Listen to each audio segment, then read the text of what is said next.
Thank you so much, Rekha, for a wonderful presentation. Really a lot of points that we could learn from this.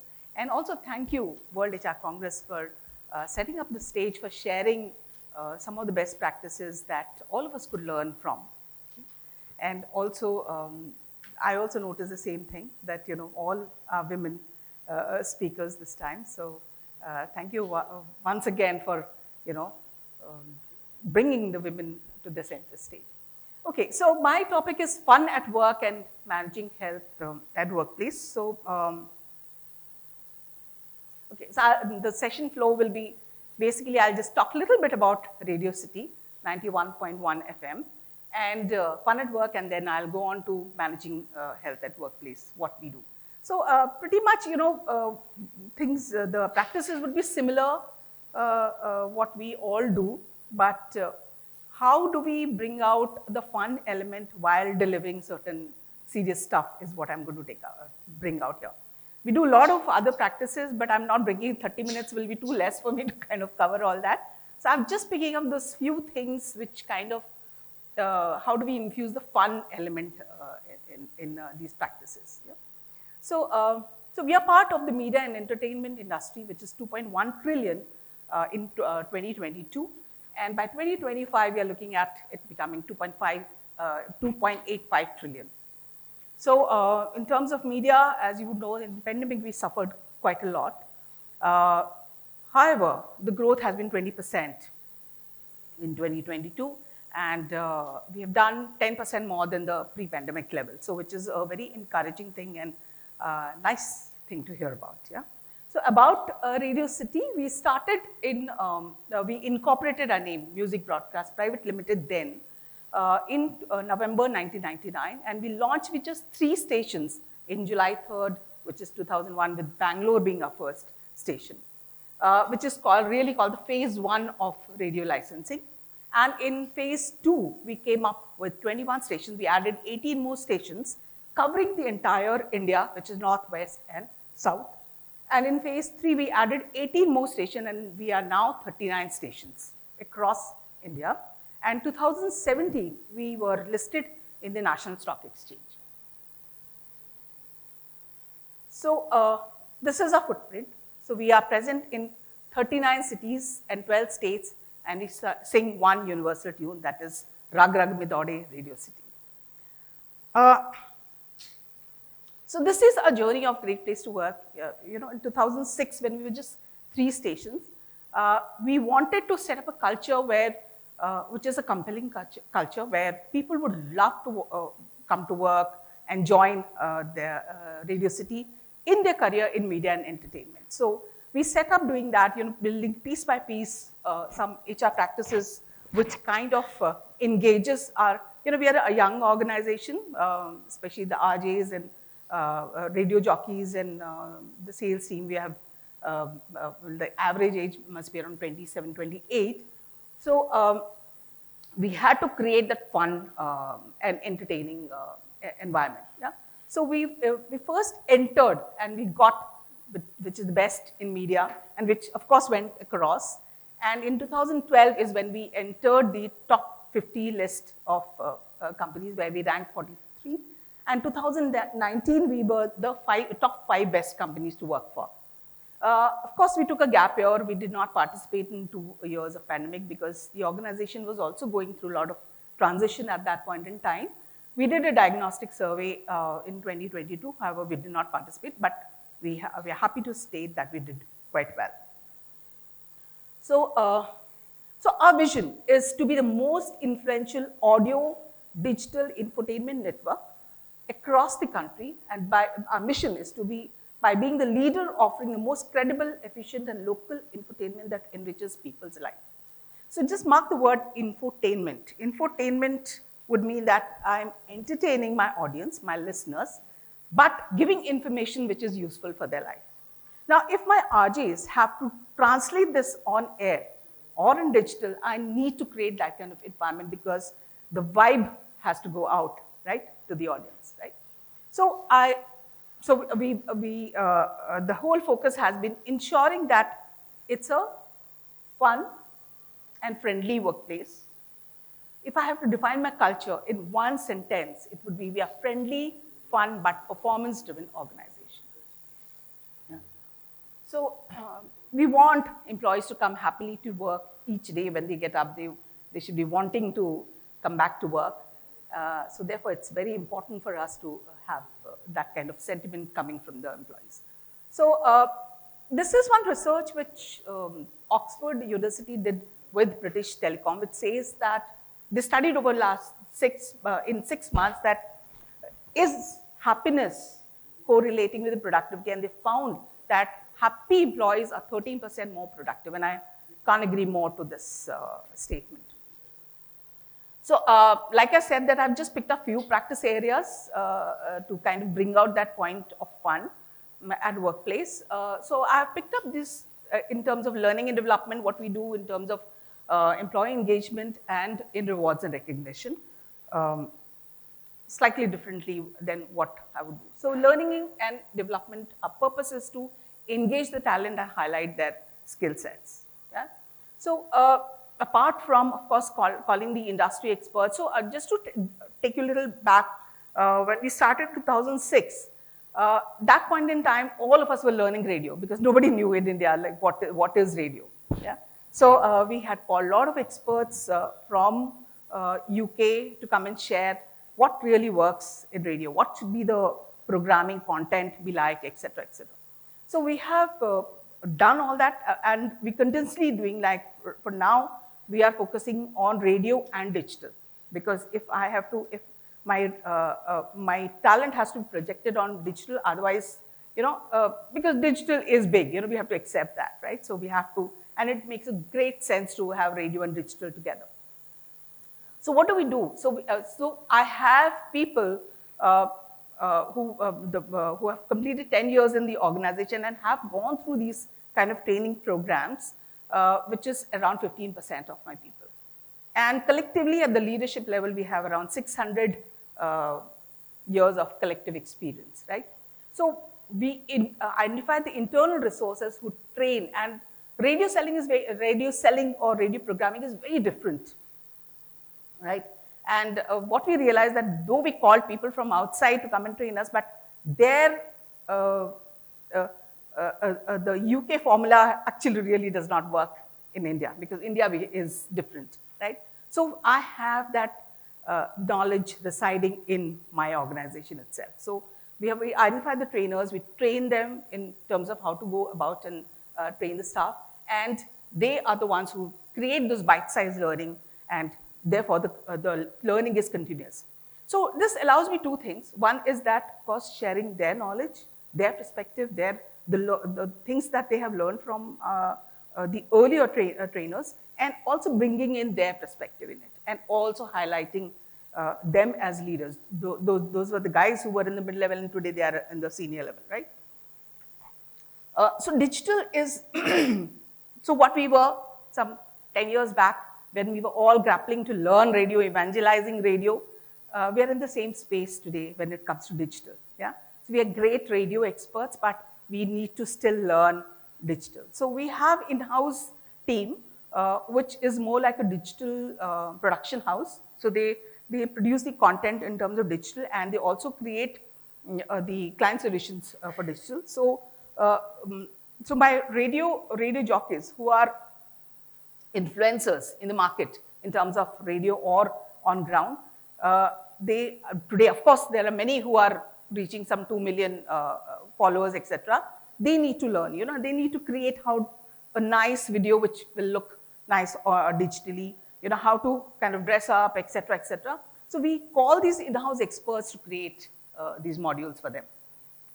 So this way, capitalizing on our human capital in terms of learning. Yeah. So this was a reverse mentoring which we started quite some time back.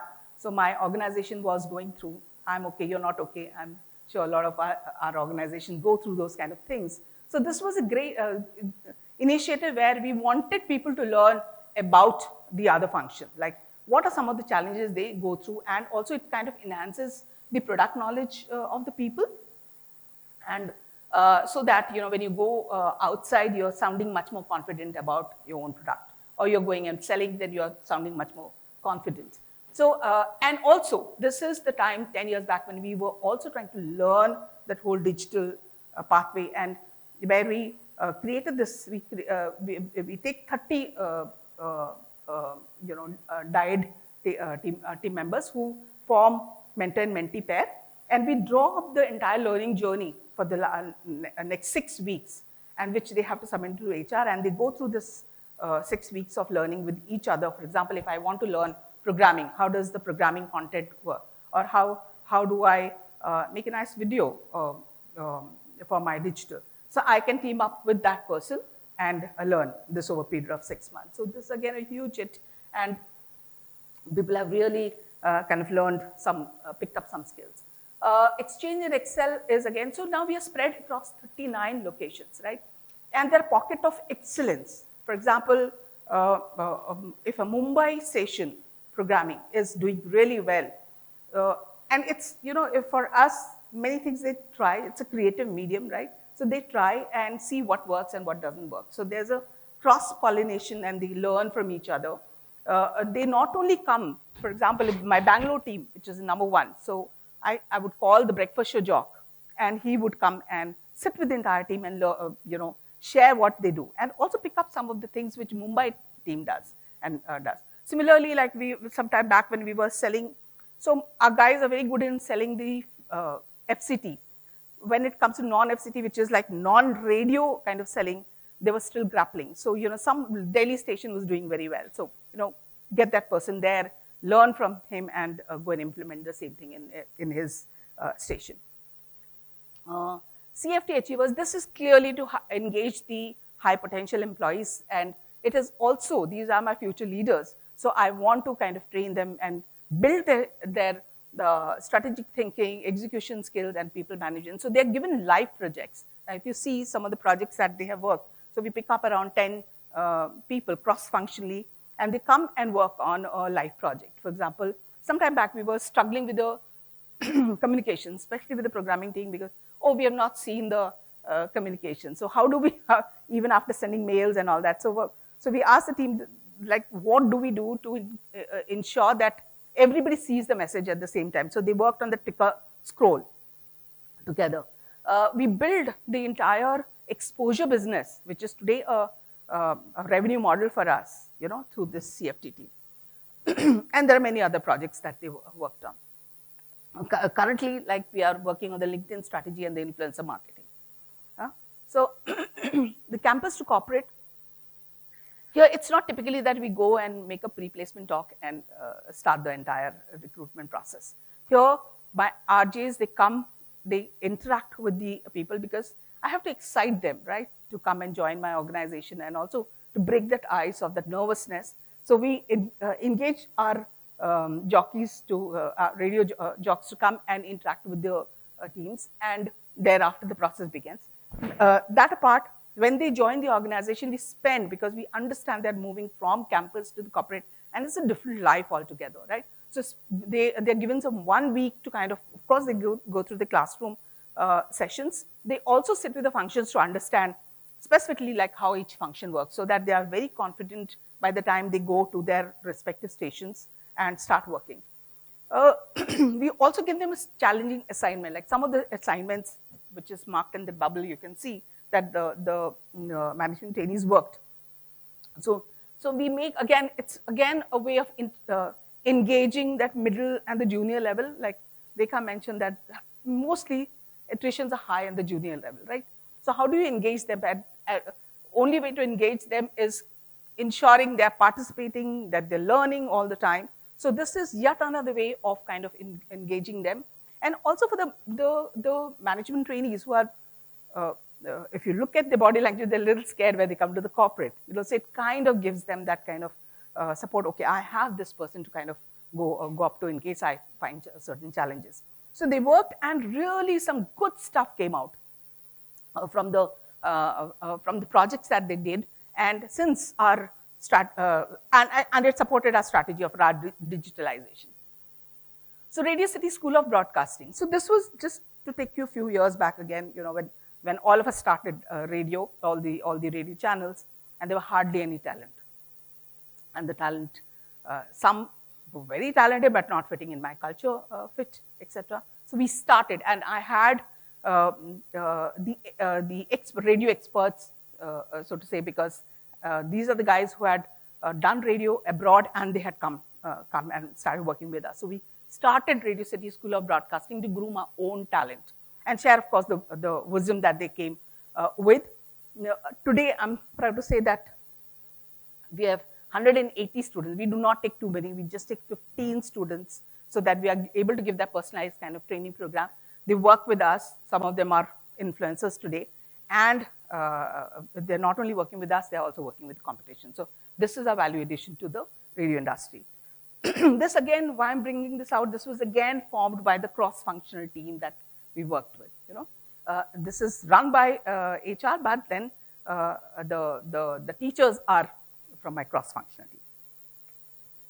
So employee engagement, building belongingness is what I would want to talk about. Like she said, Rekha said that if it is just for the sake of having fun, it doesn't make sense. Like it should serve certain organization purpose. So, so in each of these initiatives that we do, like whether it's celebration, for my kind of business where we are spread across 39 locations, while we have the head office, it's not that a guy who's sitting in Akola or a guy who's sitting in Coimbatore is able to visit my station very often. So how do I stay connected with them? So how do I ensure that there's a camaraderie, they work collaboratively, etc.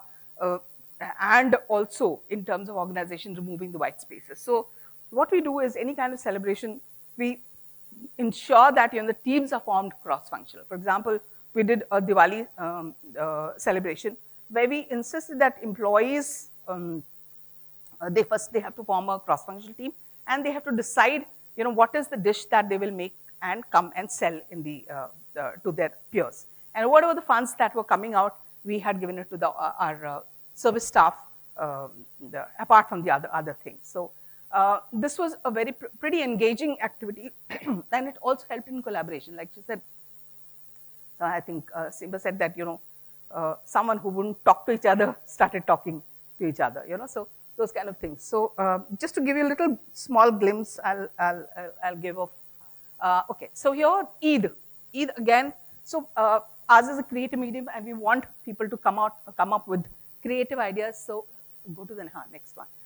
So these are some of the things that we do, to keep them engaged, bring out their creativity, etc., etc.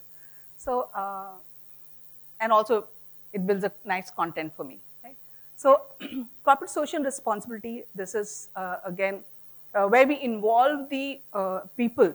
So again, we have formed a committee, which is again a cross-functional, where they decide the funds that are to be given is one, that they decide which NGO they would partner with. So we support the visually impaired and the orphanage and financially deprived children, where they decide what is the score that, who to kind of basically give. So there's a whole lot of criteria that we have in place. Apart from this, so we go and spend a day.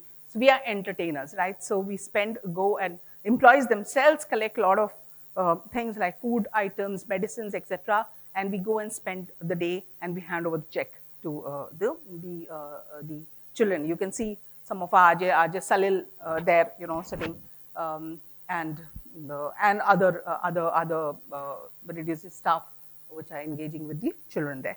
So Radio City University, again, annual day is a big day for us. This is when we were incorporated.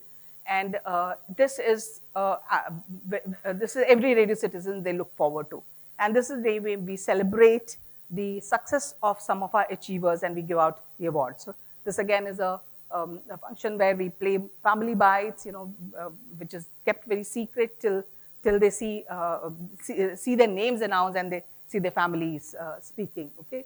And the winners, of course, are invited for the party with their family members to kind of receive the awards. So it's done in a big Oscar style kind of thing. So again, this is again done by, of course, managed by HR, but there's a participation from employees as well. So rewards and recognition. Here our aim is to create a fair and transparent system, because obviously whichever age group you are, if it is not done fairly, you wouldn't kind of respect that award, or you wouldn't like it yourself. So what do we do? So Siddhika Sitara, which is an annual award, and Share of the Quarter, which is a quarterly award. So here the nominations are invited not from the heads of the department, but the reporting officers who are actually in the middle level. Okay, so they give the nominations. The jury members are the senior people. How the jury decides? It's not that if it is HR, I would be sitting in that jury, but someone else would be sitting in the jury. So there's a lot of data analysis which is looked at. The briefs are read, etc., and the reporting officers are called in to kind of present the nominations. So to ensure any kind of bias not coming in, and at the same time, because there was this thing was, oh, it is pre-decided and stuff. So it ensures that the other managers are also listening to the criteria and are able to kind of justify to their team members why an X person is winning in this award. So cheers to beers, again, the rewards, and it's about respecting your co-worker. So here again, a junior team member can give this cheers to peers card to a colleague who has kind of helped. Okay, here in the picture you can see a sales guy giving a cheers to peers card to a programming person. Okay, so this again is a way of respecting the contribution of other team members, other functions basically. Zonal Olympics is again to push the productivity, was clearly the agenda here. So we created this Olympics kind of thing, where the revenue gets measured, digital targets, content, and the employee engagement. So each station runs like one own company, it runs like a company in itself. Okay, each sales head and the programming head is like a CEO of that station, and they have to run the station profitably. Okay, so these are some of the criteria which again helps to push productivity and also bring in that fun and competitive spirit. So in terms of employee wellness, so this was about 10 years back when someone spoke, and I also read that going forward, the working population is going to get impacted with one of the lifestyle diseases. Each one of us are going to have, and today you can see it as a reality that, young people having heart attack and stuff like that. So, and this is the current data which talks about 10% of the Indian adults suffering from hypertension, and 25 to 30 million Indians are diabetic, and 75% women are going through this anxiety. So we started this 10 years back. Now, post-pandemic, maybe the employee wellness has come to the limelight, but we started this 10 years back with the fitness frequency. Yeah. So what do we do in this? That we send this health tips every day in the morning, to the employee, which is moment he switches on his laptop or desktop, is able to see that. Takes about 1 minute to kind of read this and moves on. Okay, at least it creates awareness or consciousness. Oh, maybe I'm doing something wrong. At least it happens to me. We do this Choosing Health, which is a quarterly initiative where we call experts. Okay, so yoga expert and martial art expert or the psychologist to come and share some of the things that, what are some of the things that we need to do kind of to correct our lifestyle so that we do not end up having the disease. Like, at least it can be delayed, if you can't completely avoid it. Yeah? So RC Wellness League is another initiative which is again engaging people and also giving an opportunity to the employees to build a new habit. If you're not exercising, how do you build it in this 4-week challenge that we have? Okay, so they have to do a certain number of steps. So again, the teams are formed. It's done in a very interesting way. I'll be playing this video. Please get ready. Okay, so so the teams are formed, and then each team member has to do a certain number of steps, and then you get scored on that. So we all again involve the family members. Family members also have to do certain steps. Then you get extra points. Then we have certain fun activities as a weekly challenge to kind of keep people engaged. And it is, people really compete to be in the #1 or win the cup. So happy, engaged employees tend to be more productive and creative and less likely to quit. I have also seen the impact on the attrition coming down, And as a coach, I know that if you are happy, you are able to think better, you are able to contribute better, you are more productive, simply. Okay.